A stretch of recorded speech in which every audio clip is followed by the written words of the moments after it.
Do you want to change your country or region on X? Updating your country setting can change the trends, recommendations, and content you see inside the app.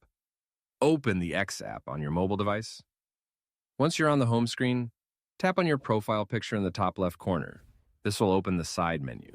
Now scroll down a little and tap on Settings and Support.